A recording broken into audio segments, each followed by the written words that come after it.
Apocalipse capítulo 1, versículo 1. Vamos ler juntos. Essa é a revelação de Jesus Cristo, que Deus lhe deu para mostrar a seus servos as coisas que em breve devem acontecer. Feche seus olhos. Senhor, Tu és bom. Aprove a Ti em seu plano eterno de fazer conhecidas as coisas futuras para os seus servos, para que nós soubéssemos em quem confiar quando essas coisas acontecessem. Nossa confiança está em Ti. Nossa confiança está na capacidade de Jesus Cristo de cumprir o seu plano, para que Tu seja tudo em todos, Pai. Te amamos. Amém.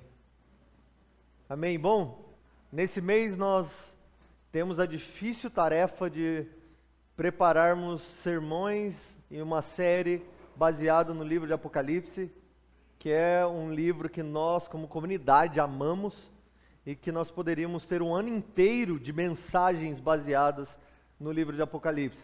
Mas nós só temos 4 semanas ou 5, 4 semanas esse mês para fazermos mensagens, sermões baseados no livro de Apocalipse. Então, nós temos que escolher muito bem aquilo que nós queremos ensinar durante esse mês. Mas eu acredito que essa é uma daquelas séries, como a série que nós tivemos sobre o povo de Deus, que daqui uns meses ou no ano que vem a gente volta nessa série de novo e vamos construindo ao longo dos anos o nosso próprio pacote de séries de ensino baseado no livro de Apocalipse. O livro de Apocalipse, ele não é um livro comum, não é um livro simples. É um livro que por muito tempo foi ignorado pela igreja, por uma geração que parecia ter medo das coisas que iriam acontecer. As coisas que estavam descritas nesse livro, se tornou muito popular os temas periféricos do livro de Apocalipse, como se eles fossem aquilo que nós devêssemos dar mais ênfase ou atenção, como se você pensasse agora, livro de Apocalipse, o que vem na sua cabeça quando você pensa sobre isso? Né? Geralmente você pensaria, anticristo, a besta, demônios, 7 taças, sei lá, o que vem na sua cabeça? Dragão, arrebatamento, que? Livros, fim. Testemunho. Que isso? Sangue nos freios dos cavalos. O negócio é feio, né? Eu geralmente pensava lá na mulher vestida de sol, né? Pensava no dragão, na prostituta montada na besta. São coisas aterrorizantes que a gente pensa a respeito, a gente ouve pregações, ou ouve estudos, a gente fica assim, meu Deus. Espero que isso não seja literal, né? Porque, essas coisas são assustadoras. Como imagina a gente estar andando na rua e tem um dragão voando, né?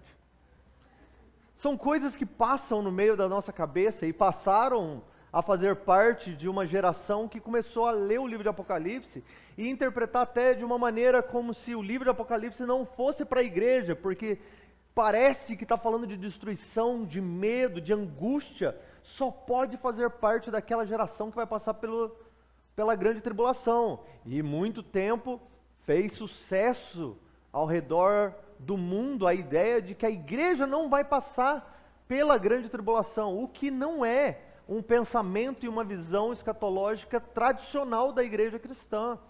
Parece que em algum momento tomou-se conta do imaginário da percepção dos cristãos, um sentimento de que crente não sofre. E se crente não sofre porque Deus é amor, então a grande tribulação não é para a igreja. E se a grande tribulação não é para a igreja, todo sofrimento, toda dor, todo medo, toda angústia, tudo que é aterrorizante do livro de Apocalipse, não é para nós.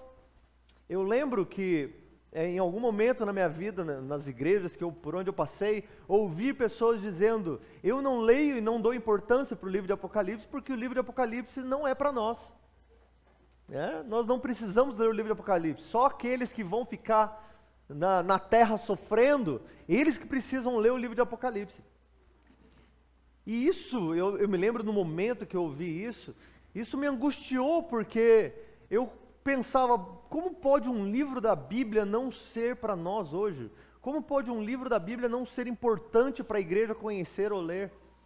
Mais tarde foi quando eu comecei a estudar e compreender que o livro de Apocalipse é uma das belezas, uma das heranças mais incríveis que o Espírito Santo deixou para a igreja, para que nós pudéssemos, como um tipo de mapa, sabermos para onde estamos indo. Mas, ao estudarmos o livro de Apocalipse, quando nós virmos lá Jesus tomando o livro da mão daquele que se assenta sobre o trono, abrindo os 7 selos, no 7º selo, 7 trombetas, no 7ª trombeta, 7 taças, e depois tudo que acontece depois nas 7 taças, e até depois no lago de fogo, e a Nova Jerusalém, e a consumação de todas as coisas, tudo isso tem um eixo, tem um motivo, tem um logos por trás, um logos no sentido de raciocínio lógico por trás dos acontecimentos.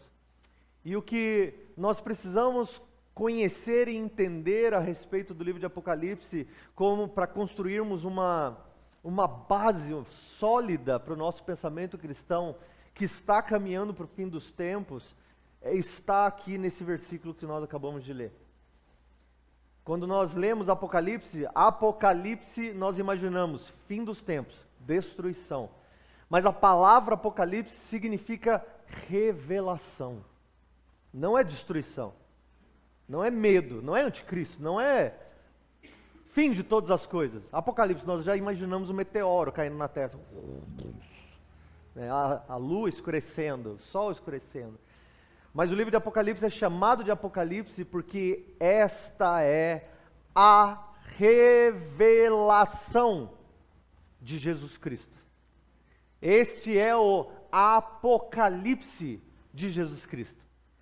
Se este livro é a revelação de Jesus Cristo, como é que nós podemos abandonar ou ignorar este livro como se ele não fosse importante para nós? Talvez o nome confunda a gente, né? Talvez a gente tenha um certo medo do livro porque a gente pensa, Apocalipse, eu vou ler sobre destruição, que eu não entendo nada do que está no livro de Apocalipse. Mas e se nós começarmos a nos aproximarmos do livro de Apocalipse e das coisas relacionadas ao fim dos tempos, como um tipo de causa ou resultado da revelação de Jesus Cristo? E se tudo aquilo que nós vamos ler no livro de Apocalipse estivesse relacionado com o fato de que Deus está revelando Jesus Cristo à humanidade, à criação, e quando Jesus Cristo é revelado, então tudo que acontece é chacoalhado, tudo que existe é abalado. Quando Jesus Cristo se mostra como Senhor, como dono, como Deus, então tudo o que não é, começa a estribuchar com a mãozinha para trás. Porque agora aquele que é verdadeiro apareceu, aquele que é real está se apresentando, aquilo que nós mais temíamos está se levantando da direita do Pai, pronto para tomar o seu lugar sobre o reinado e governo de toda a existência. Essa não é somente a revelação de Jesus Cristo, num sentido de Jesus estava velado e agora ele está se revelando, mas é também, de certa forma, a revelação de Jesus Cristo, que é o que João diz, a revelação de Jesus Cristo e tudo aquilo que ele fará e será para a criação, que Deus deu a Jesus em um momento para que João pudesse enxergar o resultado de todas as coisas. Nós já estudamos aqui, já vimos na nossa igreja como João era o mais velho dos apóstolos, era aquele que mais sofreu por mais tempo. E era como um tipo de, João, se você persistiu até agora, saiba qual será o resultado da persistência da igreja ao longo dos séculos. Saiba para onde a história está caminhando. Nós não somos desesperançosos ou como os que dormem. Existe um plano eterno escrito desde antes da fundação do mundo, e este plano terá o seu resultado na exaltação de Jesus Cristo como Senhor, Salvador, Rei e Deus. E é para lá que nós estamos indo. Vem cá, se assenta aqui e dar uma olhada em tudo que vai acontecer. E foi o que João experimentou quando ele presenciou a revelação de Jesus Cristo. O que me faz amar esse livro. Essa então é a revelação da exaltação e glória futura de Jesus. Quando os anjos tocam as trombetas, quando coisas terríveis acontecem na terra, quando homens morrem, quando anjos e demônios lutam, quando a igreja é perseguida, quando a ira de Deus é mostrada no meio da criação, tudo isso é resultado de Jesus Cristo se levantar diante do Pai, porque o Pai agora disse, está na hora. Está na hora. Toma o plano eterno, toma o livro eterno e faz o que precisa ser feito para que Deus seja tudo em todos. Toma o que é teu por direito. Restaura todas as coisas como foi prometido. Esmaga a cabeça da serpente como foi declarado. Traga todas as coisas à junção eterna em Cristo Jesus. Tudo aquilo que está no céu e na terra, visíveis e invisíveis. Abre comigo em Apocalipse 1, versículo 4. Nós vamos ler basicamente do 4 até o 18.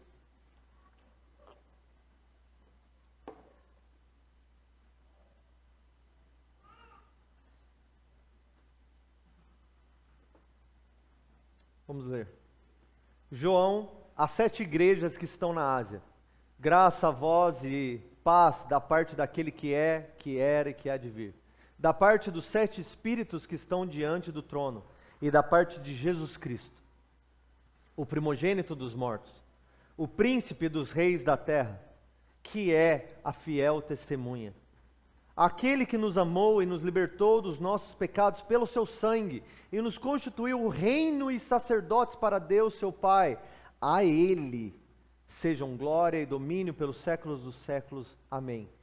Ele vem com as nuvens, e todo olho o verá, até mesmo aqueles que o transpassaram, e todas as tribos da terra se lamentarão por causa dele. Sim e amém. Versículo 10. No dia do Senhor eu me encontrei em espírito, e ouvi atrás de mim uma voz forte como de trombeta, que dizia: escreve em um livro o que vês e envia às 7 igrejas: Éfeso, Esmirna, Pérgamo, Tiátira, Sardes, Filadélfia e Laodiceia. Virei-me então para ver quem falava comigo. Ao me voltar, vi 7 candelabros de ouro, e no meio dos candelabros havia alguém semelhante a um ser humano, ou semelhante ao filho do homem, que é o termo aqui. E ele estava vestindo uma túnica longa e uma faixa de ouro na altura do peito. Sua cabeça, seus cabelos eram brancos como a lã, tão brancos como a neve. Seus olhos eram como chama de fogo. Seus pés eram parecidos com metal brilhante, refinados em uma fornalha. A sua voz era como a voz de muitas águas. Na mão direita ele segurava 7 estrelas, e da sua boca saía uma espada afiada de 2 gumes. Seu rosto brilhava como o sol no seu fulgor. Quando eu o vi, caí aos seus pés como se tivesse morto. Então ele pôs a mão direita sobre mim e disse: não temas, eu sou o primeiro, eu sou o último, eu sou o que vive. Eu fui morto, mas agora estou aqui, vivo para todo sempre. Eu tenho as chaves da morte e do inferno. Amém. Sabendo agora e entendendo que este é o livro da revelação de Jesus Cristo, isso parece ser uma apresentação e uma introdução do livro muito importante. Porque se você ainda não percebeu, cada uma das 7 cartas que João escreve para as igrejas, ele introduz ou apresenta um aspecto desse homem, filho do homem, esse Deus que ele acabou de enxergar e ver. Ele vai dizer: aquele que tem as 7 estrelas em sua mão direita, aquele que caminha entre os candelabros, aquele que tal, e ele começa a falar a respeito de um aspecto de Jesus. Mas esse é o momento principal que João dá de cara com esse ser, com esse homem, e ele se espanta de tal maneira que ele cai como morto. É o que a gente sempre brinca, né? O anjo aterrorizante se apresenta para a gente, o ser humano cai chorando, igual uma criancinha, e o anjo vira para ele e fala, não temas. É fácil para você dizer não temas, né? Eu nunca vi nenhuma galinha com 8 olhos, imagina um querubim, um serafim, olhos para todo lado, várias asas, e de repente ele olha para mim, não tem medo não. Eu vim aqui trazer uma mensagem para você, manda um WhatsApp, meu Deus do céu. Que aterrorizante é se apresentar diante de um anjo poderoso. Aqui João não estava diante de um anjo poderoso como Daniel estava diante de um anjo poderoso. Aqui João está presente diante de Jesus glorificado, exaltado, vestido de honra e glória, como sendo o resultado do plano eterno de Deus. Por mais que às vezes a gente luta contra a ideia do Jesus 100% homem, Jesus 100% Deus, e muitos de nós herdamos um histórico teológico que até diz que Jesus não tem um corpo físico humano mais. É preciso voltarmos de novo, à tradição teológica que nunca separou o homem de Deus na pessoa de Jesus Cristo, que vai olhar para este homem agora, que parece aterrorizante, como sendo o mesmo judeu que ressuscitou dos mortos, se apresentou aos seus discípulos e diz, toque aqui, encoste a sua mão na minha direita, e na minha costela e veja as minhas cicatrizes. É o mesmo homem judeu, ressurreto, físico, que ascendeu aos céus e os anjos disseram, da mesma maneira que ele subiu, ele vai descer, então aguardem, para que vocês sejam revestidos de poder. Esse mesmo Jesus que por séculos tem se assentado à direita do Pai, como proclamado e prometido em Salmo 110, quando o Pai diz, o Senhor disse ao meu Senhor, assenta-te à minha direita, até que eu tenha colocado todos os teus inimigos como estrados dos teus pés. E agora de repente João pode ver o resultado do plano eterno de Deus. João pode olhar para Jesus como sendo o novo Adão que vai dominar sobre todas as coisas. O novo Adão que vai reger como um sumo sacerdote acima de todas as coisas. Um sacerdócio real, ele vai ser um sumo sacerdote que vai se assentar em um trono como rei. Isaías 56, como é que é? Isaías 16:5 diz que um trono será firmado e um se assentará nesse trono e ele vai reinar dentro do tabernáculo de Davi. Ele vai ser rodeado de oração e adoração.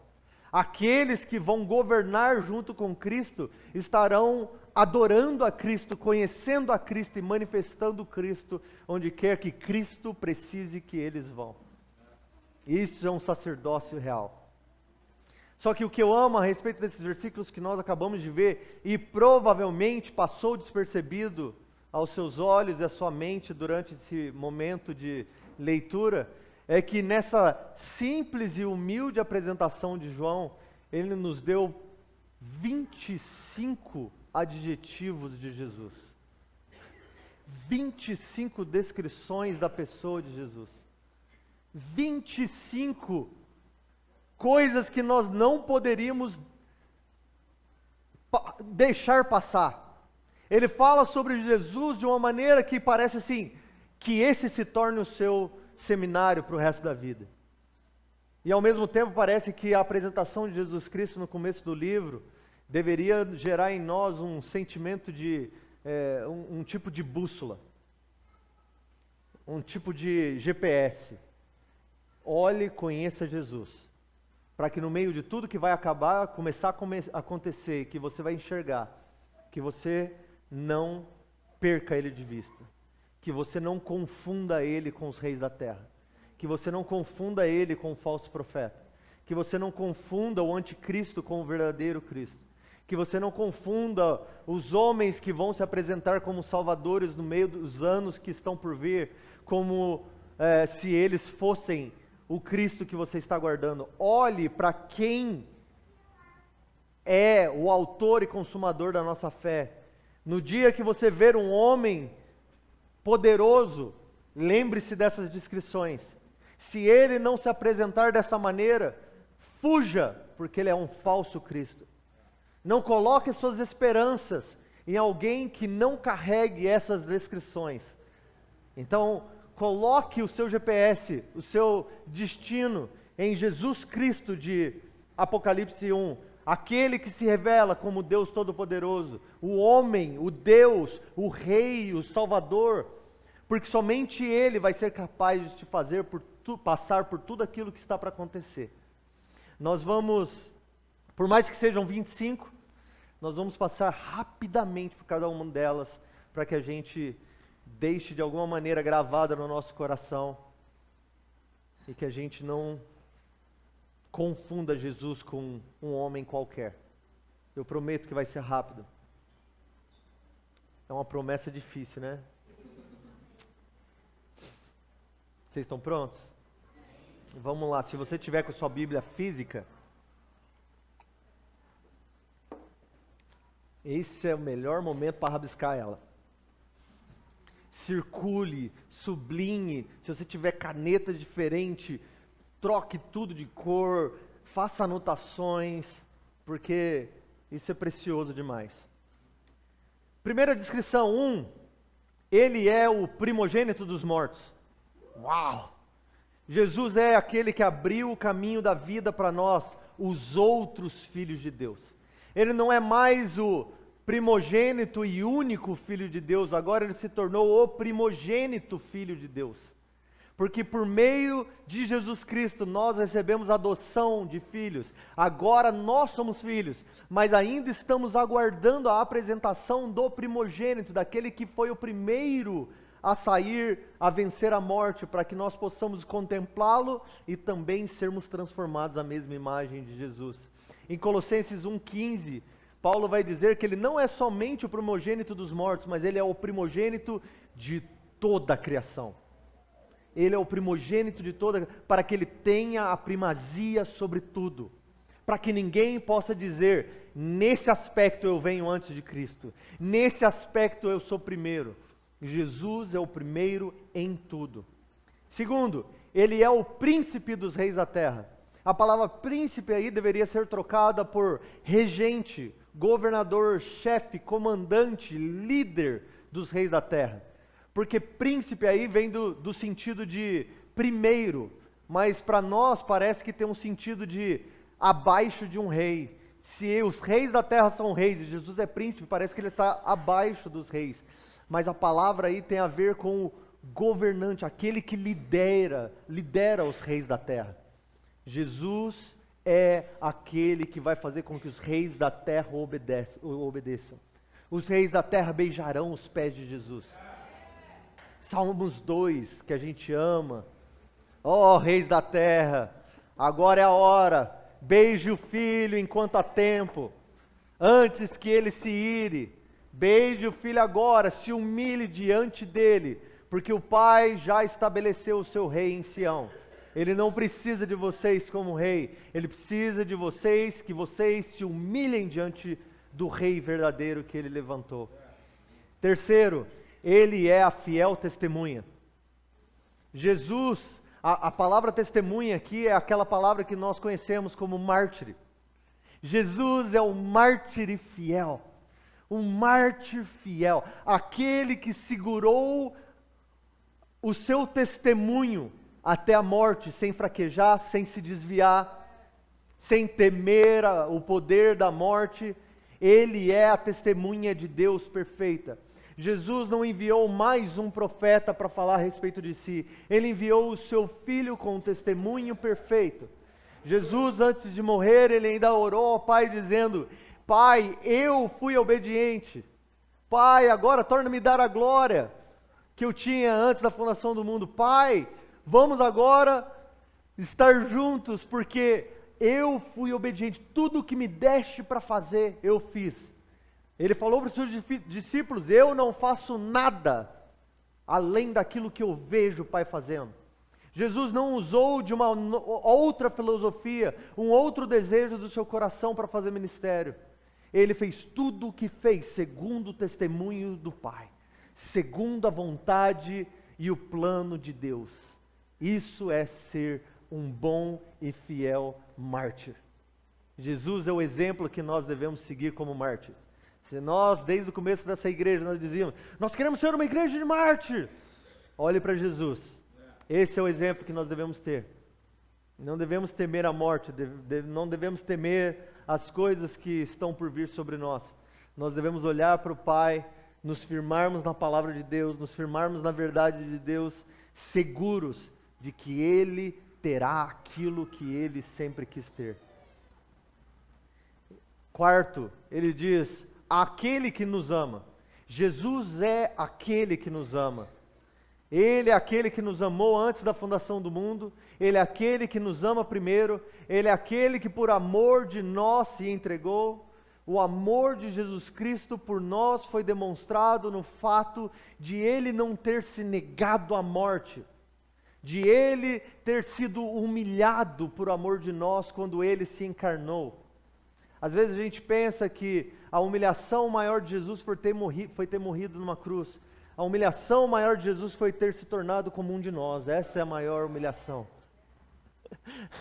É ter se tornado homem. A encarnação de Jesus foi a humilhação de Deus. Deus se tornou como um de nós. E Ele fez isso por amor de nós. Ele fez isso para nos ter. Ele fez isso para que Ele não nos perdesse. Ele é aquele que nos ama. Quinto, Ele é aquele que nos libertou dos nossos pecados pelo seu sangue. A palavra nos libertou dos nossos pecados pelo seu sangue, na verdade também deveria ser trocada aí pela palavra nos lavou de nossos pecados.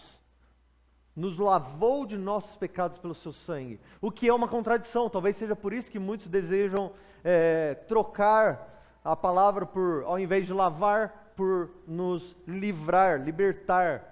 Porque imagina se você tem uma roupa branca e você lava ela num sangue, ela fica limpa ou ela fica suja? João disse, não, as nossas vestes limpas, na verdade, eram trapos de imundícia. E trapos de imundícia naquela época, era de maneira bem rasgada, era nada mais, nada menos que um absorvente usado.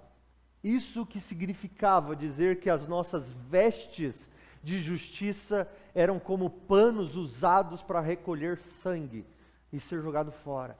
E agora João fala assim, não, as nossas imundícias, aquilo que nos tornava impuro, na verdade foi lavado por um sangue maior, um sangue mais precioso, um sangue que não é para ser jogado fora, é na verdade para purificar, santificar. Que loucura! Ele é aquele que nos lavou, Ele é aquele que tomou os nossos pecados, Ele é aquele que por seu amor nos removeu de um senhorio da morte e do pecado, que nos afastariam eternamente de Deus, tomou sobre si as nossas dores, tomou sobre si os nossos pecados e nos lavou pelo seu sangue. Sexto, Ele é aquele que nos constituiu reino e sacerdotes para Deus, seu Pai. Foi Ele, Jesus, por Ele que nós fomos comprados. Apocalipse vai dizer que pelo seu sangue, como se o sangue de Jesus fosse um tipo de moeda, um tipo de valor monetário. A Bíblia vai nos dizer que a vida está no sangue, por isso o sangue não deve ser derramado em vão. Imagine que se a vida está no sangue, qual seria o valor do sangue de Deus? Jesus tinha o sangue mais precioso. Jesus tinha o valor monetário mais absurdo, que nem ouro, nem prata, nem pedras preciosas poderiam se equivaler a este valor. E Jesus usou este sangue para comprar homens e mulheres de toda língua, povo, tribo e nação, para fazer de nós conhecedores de Deus, íntimos de Deus, pessoas que se relacionam com Deus, pessoas que contemplam a Deus, pessoas que ensinam sobre Deus, pessoas que interagem com Deus. Ele fez de nós homens e mulheres que reinarão com Cristo na terra, como sacerdotes debaixo de um sumo sacerdote santo. Onde que eu parei? 7 agora. Ele é aquele a quem pertence a glória pelos séculos dos séculos.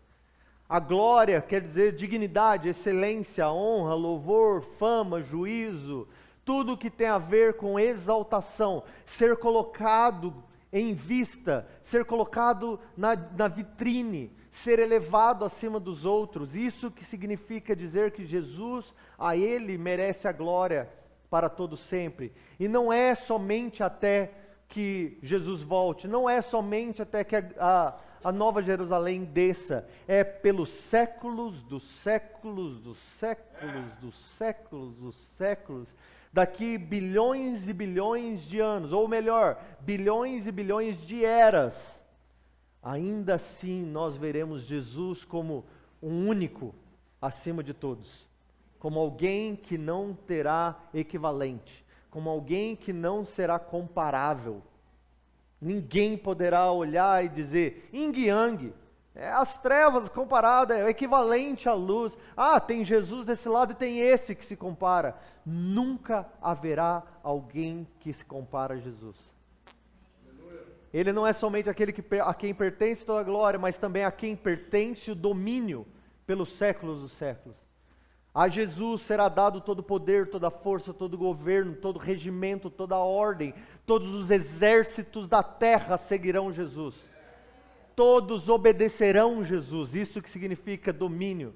Esse é o domínio que Deus havia dado a Adão no princípio de todas as coisas, para que Adão governasse e regesse sobre não somente animais selvagens, mas sobre toda a ordem criada. E essa ordem foi roubada por Satanás. É isso que o escritor de Hebreus diz, que Jesus veio para tomar de volta o domínio daquele que tinha o poder sobre a morte, isto é, o diabo. Vencendo o diabo e a morte, o pecado na cruz, Jesus tomou o domínio para si. Agora Jesus, no organograma da criação, não tem ninguém acima dele a não ser o Pai. Não tem ninguém acima dele a não ser Deus. Nono, Ele é aquele que virá com as nuvens. Ele não é aquele que virá do meio de nós. Ele não é um que aparecerá do meio dos homens, mas Ele virá do céu. Ele virá com a glória de Deus. E Ele virá com a glória que Deus manifestou no meio do seu povo saindo do deserto, no meio do deserto. Lembra a nuvem de glória? Pois é, imagina que a nuvem de glória era apenas uma sombra, apontando para a nuvem de glória que Jesus vai trazer quando Ele se manifestar de novo. Imagine que essa nuvem de glória não é apenas oxigênio, hidrogênio e gotículas de chuva. Na verdade, essa nuvem agora é composta por todo o exército dos céus. Imagine que seguindo Jesus, todo o exército do céu virá com Ele. Uma glória vai tomar conta da criação na manifestação de Jesus Cristo. 10. Ele é aquele a quem todo olho verá. Ele não vai vir em secreto. Ele não vai vir com timidez. Ele não vai vir como alguém pisando em ovos. Ele virá com espanto e terror. Ele vai vir como alguém que está se manifestando para que todo olho não tenha para onde mais olhar. Não vai ter assim, escolha para onde olhar. Escolha o que assistir. Ah, eu gosto desse canal porque ele é legal. Eu estou assistindo essa série aqui e Jesus está voltando. Não, mas a série está mais interessante. Imagine que os átomos, as moléculas, o espaço vazio entre as moléculas do nosso corpo vão estar espantadas com a manifestação de Jesus Cristo. Será tão aterrorizante e glorioso, a ponto dos profetas dizerem, o próprio sol se escondeu de vergonha diante da manifestação de Jesus. Todo olho verá. E não será algo também somente momentâneo.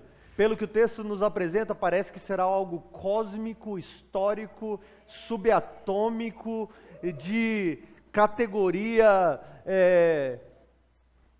O tempo não vai saber lidar com a manifestação de Jesus, a ponto de até mesmo aqueles que perfuraram Jesus vão contemplar a manifestação de Jesus. Se mortos, se em seu tempo, enquanto eles perfuraram Jesus e de repente a manifestação de Jesus glorificado vai tomar a história deles, não sabemos. O que nós sabemos é que a revelação de Jesus vai tomar conta de tudo que existe, existiu e existirá. Isso é absurdo. Tem um motivo pelo qual João caiu como morto. Esse homem não é um homem comum. Ele não é como um de nós. Ele está acima.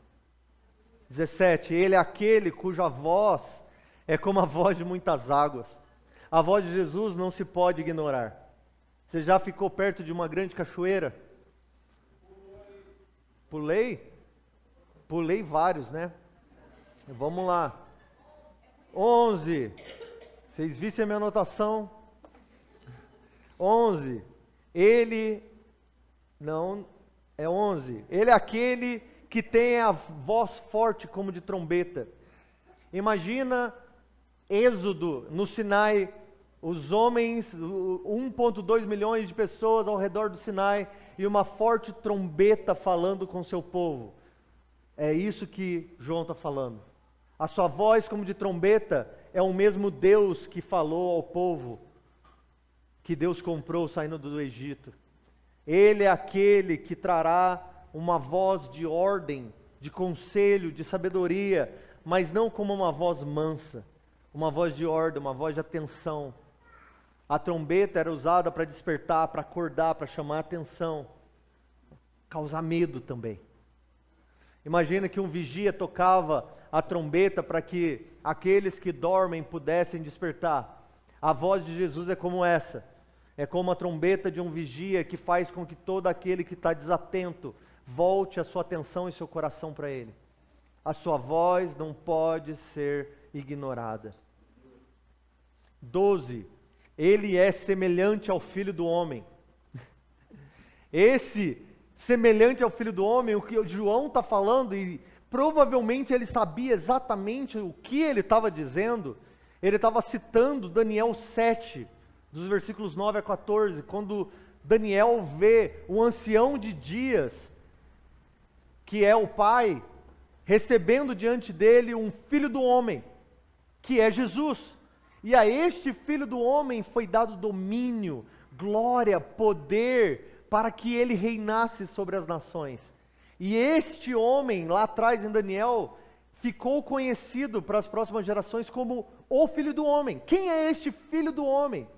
Por isso que Jesus, em seu ministério, no meio dos apóstolos, ficou conhecido e ficou sendo citado como o Filho do Homem. Ele, o Filho do Homem, deve ser levantado como a serpente foi levantada. Você lembra que a gente falou sobre esse versículo? Ele é o Filho do Homem. João olha para ele e fala assim: eu vi exatamente a cena que Daniel viu. Eu vi exatamente o que aconteceu naquele dia. O Pai o coroou com honra, com glória, com poder e majestade. Aquilo que Daniel viu naquela cena, quando os filhos de Deus, ou o povo de Deus recebeu glória também para reinar com ele, é exatamente o que Jesus fez, o Cordeiro de Deus comprando um povo para si. É isso que João está dizendo. Ele é o cumprimento das profecias. Ele é o Filho do Homem que vai reger sobre toda a criação. 13. Ele está vestindo uma túnica longa e uma faixa de ouro na altura do peito. Nada mais, nada menos é dizer que Jesus estava vestido diante de João como um sumo sacerdote. João viu Jesus, o sumo sacerdote das nossas almas. Ele estava vestido. É como se João pudesse ver: ah, era isso que Arão queria? Era parecido com isso que Moisés estava. Era isso que Moisés viu no cume do monte, que ele desceu e disse: Deus mandou construir para o sumo sacerdote uma veste para beleza e glória. E agora ele vê Jesus cheio de beleza e glória, como sumo sacerdote. Ele fala: é isso que nós estávamos buscando. Mas imagina João tentando comparar um sumo sacerdote humano, levítico, com aquilo que ele via no céu. Isso sim é um sumo sacerdote. Isso sim é um homem a quem nós devemos servir e seguir. 14, ele é aquele cuja cabeça e os cabelos são brancos como a lã. De novo, apontando para a imagem de Daniel tendo visto o Filho do Homem, cujo cabelo e a cabeça eram brancos como a lã, brancos como a neve. Jesus não alcançou, mas Jesus agora sendo revelado como aquele que tem toda a sabedoria, aquele que tem todo o conselho, porque na Bíblia os cães, os cabelos grisalhos eram tidos como sabedoria. Honre aqueles que têm cabelos grisalhos, honre aqueles que têm cabelos brancos, apesar que hoje, muitos de nós com 20 e poucos anos, cheio de cabelo branco, estamos longe de sabedoria, mas já temos cabelos brancos, Mas na Bíblia os cabelos brancos têm a ver com a sabedoria alcançada por experiência. Ele caminhou o caminho e chegou à sabedoria. Jesus com os cabelos brancos, com sua cabeça branca como a lã, como a neve, fala de perfeito conselho e sabedoria.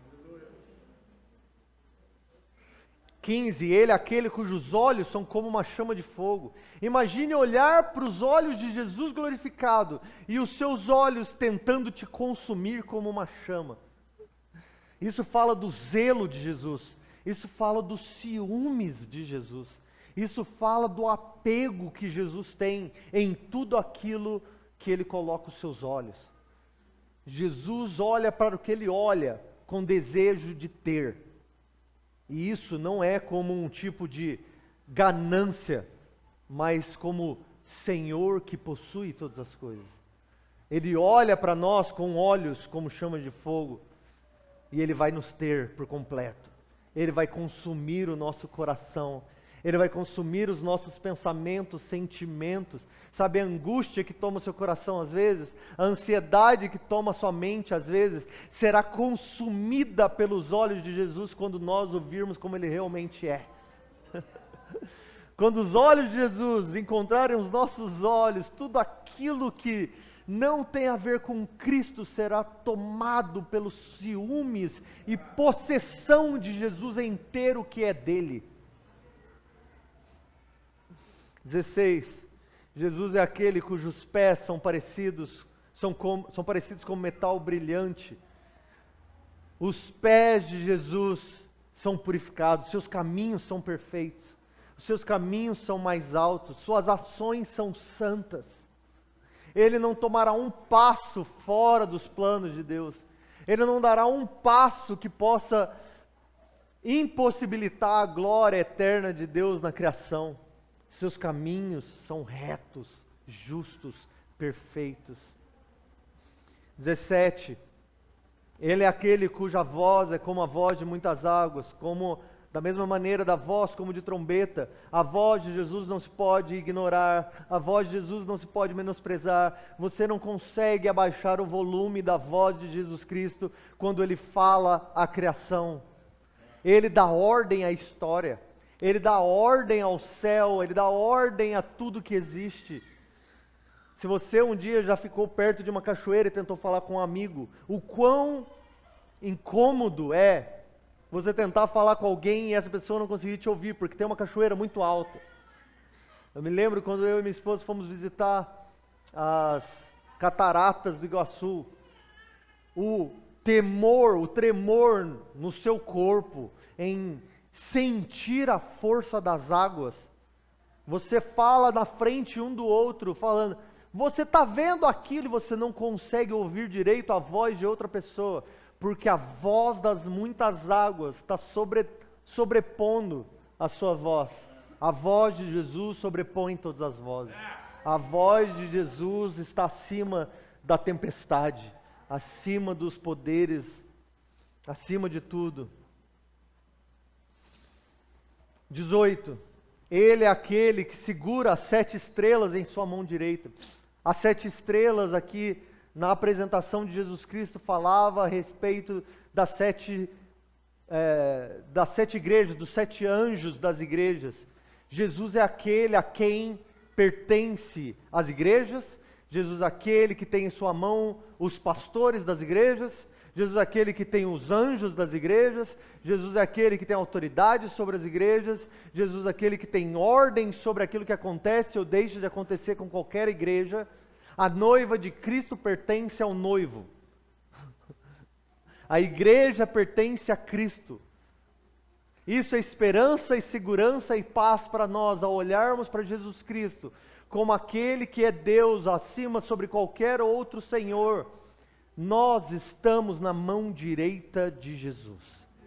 Nós estamos seguros. Ele tem autoridade.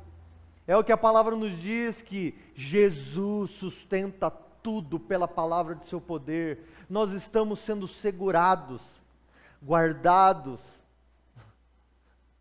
assegurados como dele.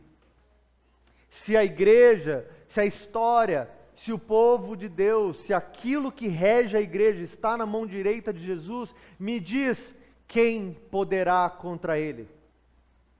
Quem poderá tirar da sua mão direita aquilo que ele está segurando? Quem pode bater na mão de Jesus e falar, não é meu, não é de ninguém? Quem pode falar, me dá aqui que isso é meu? Ninguém. Isso que significa, se Deus é por nós, quem será contra nós?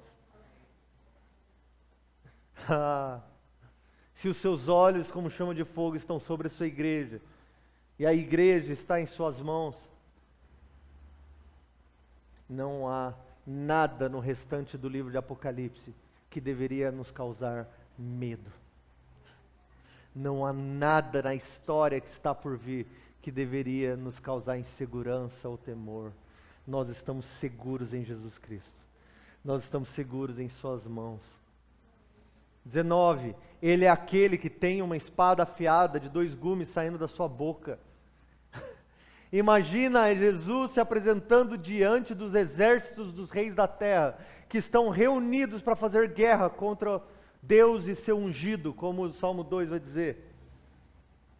Quando todas as nações da terra estiverem reunidas ao redor de Jerusalém, esperando o ungido do Senhor se manifestar para fazer guerra contra ele, com seus punhos cerrados, e agora Jesus se apresenta contra eles, com uma verdade cortante, com palavras verdadeiras, com palavras eternas, saindo da sua boca, e é com a espada cortante da sua boca, que ele vai fazer guerra contra as nações da terra. É com essa espada que ele vai derramar sangue até a altura dos freios do cavalo. É com essa espada que ele vai humilhar os cavaleiros e seus cavalos, os comandantes de seus exércitos. É com essa espada que ele vai vir julgar os vivos e os mortos. Não haverá ninguém na terra que não passará pela lâmina afiada das palavras de Jesus.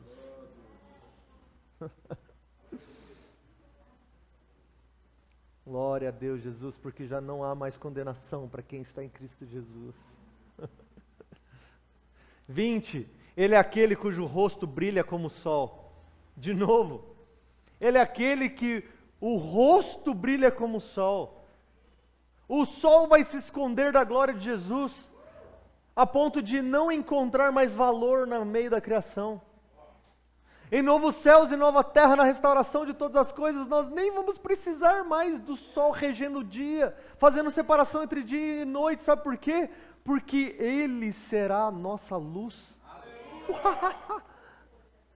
Imagine o dia que o sol, basicamente, cientificamente falando, é o motivo da vida na terra.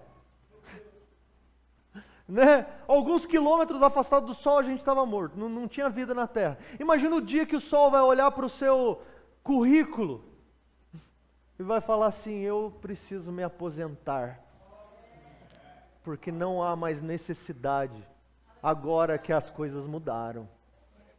Existe um novo sol, existe uma nova luz, existe alguém a quem eu preciso me dobrar. A luz das nações se apresentou, Jesus. 21, Ele é o primeiro. Ele é o primeiro, Ele é a fonte, Ele é o Logos de Deus, o raciocínio por trás do plano eterno. Ele é o motivo pelo qual Deus, por meio de Jesus Cristo, disse: haja luz. Sem Ele, nada do que existe existiria. Sem Ele, nada do que nós vemos poderia ser visto. Ele é a origem de todas as coisas, Ele é o primeiro de tudo. Mas Ele também é o último de tudo. Ele é o alvo de todas as coisas. Ele é o destino de todas as coisas. Ele é o propósito de todas as coisas. Nós saímos de Cristo, estamos indo para Cristo. Haja luz para que todas as coisas caminhem em direção à luz. Haja ordem para que todos caminhem em direção ao Logos de Deus que dá ordem sobre todas as coisas. Nada do que existe caminhará para outro destino que não seja encontrar Jesus em sua manifestação e revelação. Um dia, de Adão ao último homem a nascer, todos, sejam eles homens, sejam eles anjos, sejam eles potestades, principados, poderes, sejam eles matéria, imatéria, animal, vegetal, espírito, carne, seja o que for que tenha sido criado em Gênesis 1, um dia estará frente a frente com o último a se manifestar. Aquele que vai fechar a capa do livro, aquele que vai assinar o testamento, aquele que vai fechar a porta e apagar a luz. O problema é que este último vive eternamente, de século em século, de era em era. Este último não terá fim, porque Ele é o fim de todas as coisas. Isso é lindo. 24, quase acabando, se o time já quiser subir. Ele foi morto, mas agora Ele está aqui. Ele vive para todo sempre. Imagina Jesus dizendo: ei, não temas, João, sou eu. Sim, você me viu morrendo, João, mas olha o resultado da minha morte. O resultado da minha morte é vida. Eu não sou apenas alguém que reviveu dos mortos, eu sou a fonte de toda a vida. Eu sou aquele que dá a vida. Lembra de Adão? Então Adão recebeu o fôlego de vida. Sabe o fôlego de vida que Adão recebeu? Sou eu. Eu sou aquele que dá a vida. Todo aquele que crê em mim não morrerá, mas terá a vida eterna, João. Todo aquele que está em mim está escondido em mim eternamente e viverá como eu vivo e nunca morrerá. 25, ele dá a cereja do bolo. Nada disso foi em vão, João, porque eu tenho domínio sobre a morte e o inferno. Ninguém mais pode mandar em nós. Ninguém pode submeter o homem a nada, porque eu é quem mando. Eu venci,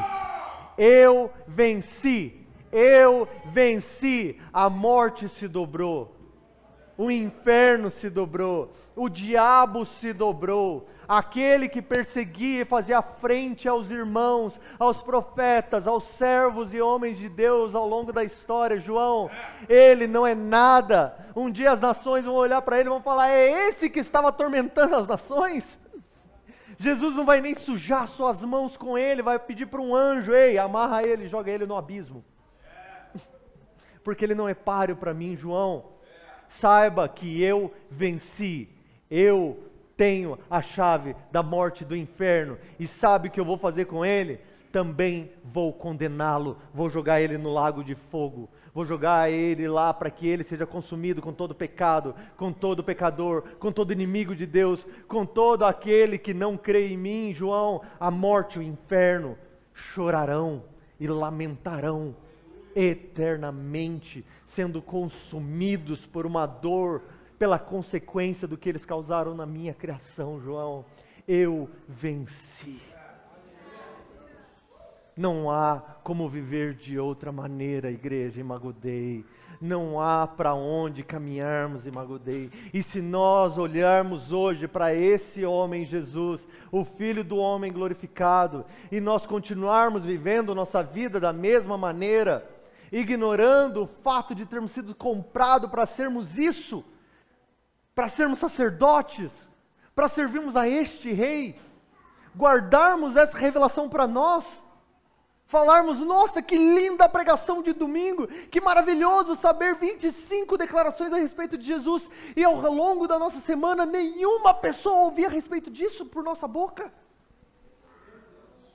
Uau, como eu tenho revelação sobre Jesus, eu tenho tanta revelação que eu guardo só para mim. Eu tenho tanta revelação a respeito de para onde a história está indo, e eu guardo só para mim porque eu fico esperando. Não faz sentido, Imagodei. Não faz sentido, igreja em Varginha. Se a revelação de Jesus Cristo não for fonte de ação e atitudes nas nossas vidas, a ponto de sermos consumidos por um zelo de testemunho, um zelo de colocar para fora, alguém mais precisa ouvir isso que nós acabamos de ouvir. Alguém mais precisa sentir o amor, o temor, o borbulhinho que está queimando no meu coração. Se eu não compartilhar isso com alguém, isso vai explodir dentro de mim. Se isso não acontecer e não estiver acontecendo no nosso meio, então deixa eu dizer, tudo isso que está acontecendo aqui agora, esse sentimento que você está sentindo, é só oratória. É só o poder da oratória. Não é espiritual, não é revelatório. Não tem a ver com a revelação de Jesus Cristo, tem a ver simplesmente com a minha capacidade de expor o texto. Mas se isso é verdadeiro, se a revelação de Jesus Cristo nos tocar verdadeiramente, muito mais do que um sentimentozinho gostoso, nós teremos uma santa angústia dentro de nós, que vai chorar por aqueles que estão perto de nós e que não sabem disso, que não conhecem esse Jesus Cristo, que não experimentarão a satisfação de encontrar Jesus Cristo, que não sabem ainda o que significa poder gritar, eu sou filho de Deus, eu fui comprado por um sangue precioso, eu tive as minhas vestes lavadas pelo sangue do Cordeiro. Se isso não estiver acontecendo e não acontecer em nossas vidas, deixa eu dizer, a gente precisa fechar essas portas. A gente precisa fechar essas portas, porque não adianta a gente se reunir, não adianta a gente pregar a palavra, se a revelação de Jesus Cristo é um simples pensamento, raciocínio humano. Vamos ficar de pé ou ajoelhado, ou vir aqui para frente. Eu sinto que nós precisamos responder à revelação de Jesus Cristo. Perdoa-nos, Jesus Cristo. Perdoa-nos, Pai. Jesus é muito belo para guardarmos só para nós. Jesus é muito glorioso para guardarmos só para nós. A sua obra é muito gloriosa para escondermos isso do mundo. Se Jesus Cristo é isso, Jesus, como pode que nós não somos consumidos por uma dor, por aqueles que estão se perdendo, por aqueles que não ouviram ainda? Como pode que nós não estamos escrevendo cartas como João, não estamos sendo testemunhas?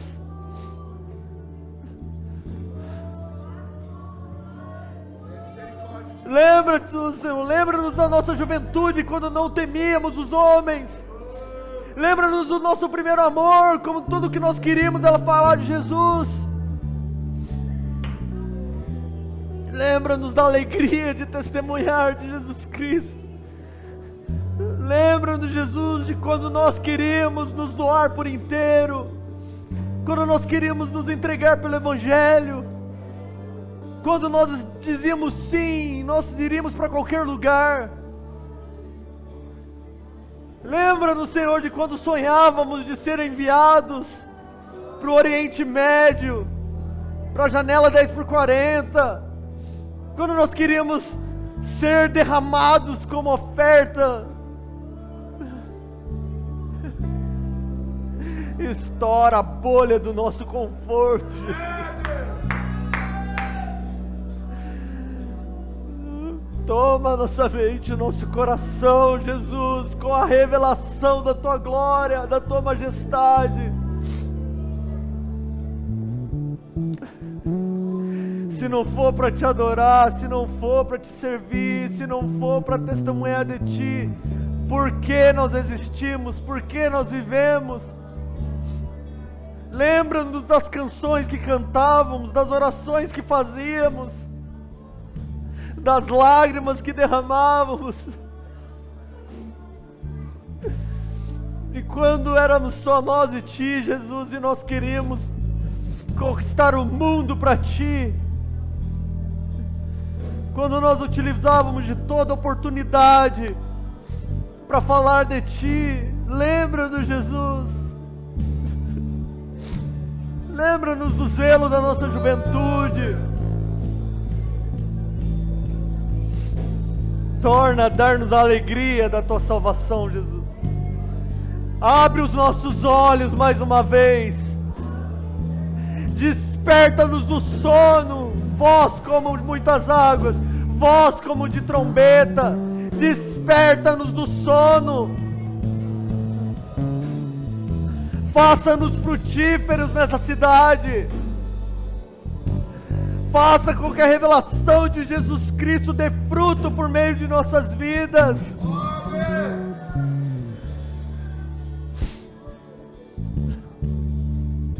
Aviva a tua obra, Jesus. Aviva a tua obra na Imago Dei. Usa-nos para o louvor da sua glória, Senhor, onde quer que formos, o que quer que estejamos fazendo, seja para o louvor da sua glória, não só em pensamento. Usa-nos, Jesus. Pai, usa-nos como mártires nessa cidade. Faz de nós testemunhas fiéis também. Manifesta a tua igreja, Jesus. Teus filhos, Pai, noiva de Cristo, sacerdócio real, que a nossa parte, que a nossa resposta diante da revelação de Jesus Cristo seja testemunhar de Jesus Cristo, seja corresponder a Jesus Cristo, seja obedecer a Jesus Cristo, seja adorar Jesus Cristo, seja comprovar com as nossas vidas que Ele é quem Ele diz que Ele é, que Ele é Deus Todo-Poderoso, Senhor sobre tudo e todos. Não a nós, mas a Jesus toda a honra, toda a glória, poder e domínio. Levanta sua voz, começa a pedir que Deus te use no meio do seu próprio contexto, seja na faculdade, no trabalho, no meio dos amigos. Começa a citar nomes diante de Deus.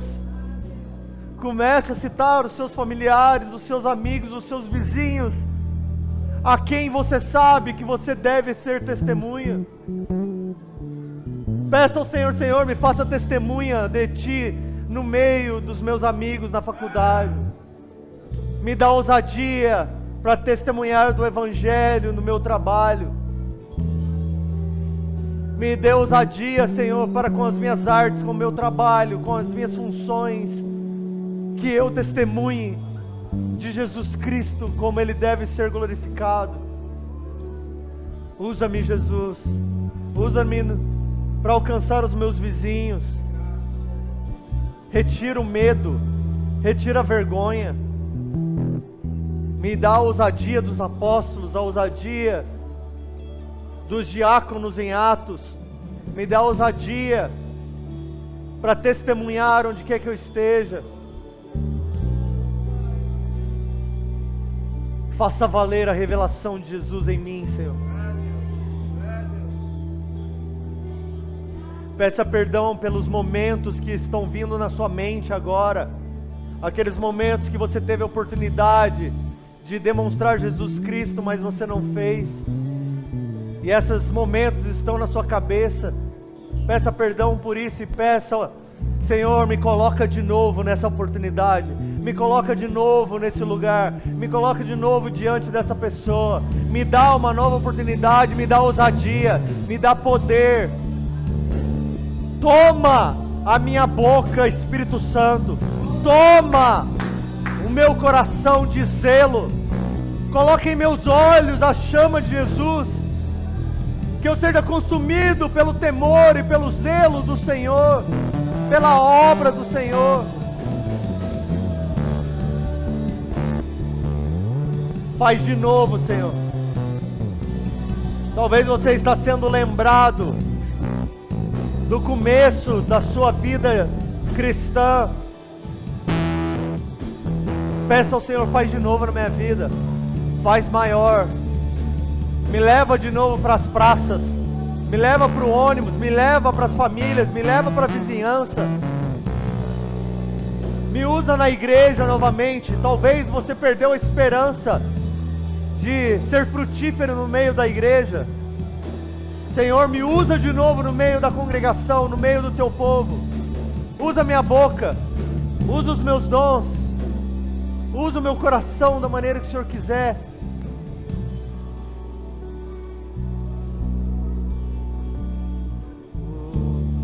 Talvez o Senhor te usava para cura. Talvez o Senhor te usava por meio das suas orações.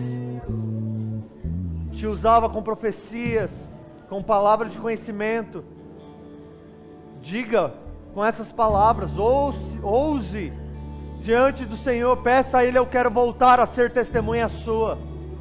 Eu quero voltar a orar. Eu quero voltar a declarar, profetizar. Eu quero voltar a ser usado.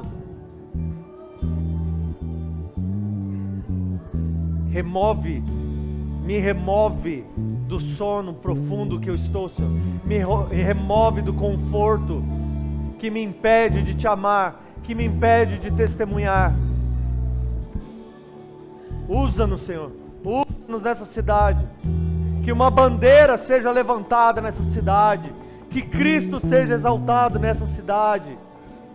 Que nenhuma filosofia, que nenhum pensamento, nenhuma palavra seja maior, ou que nos cause medo ou temor. Que Cristo seja a nossa ousadia, que Cristo seja a nossa coragem.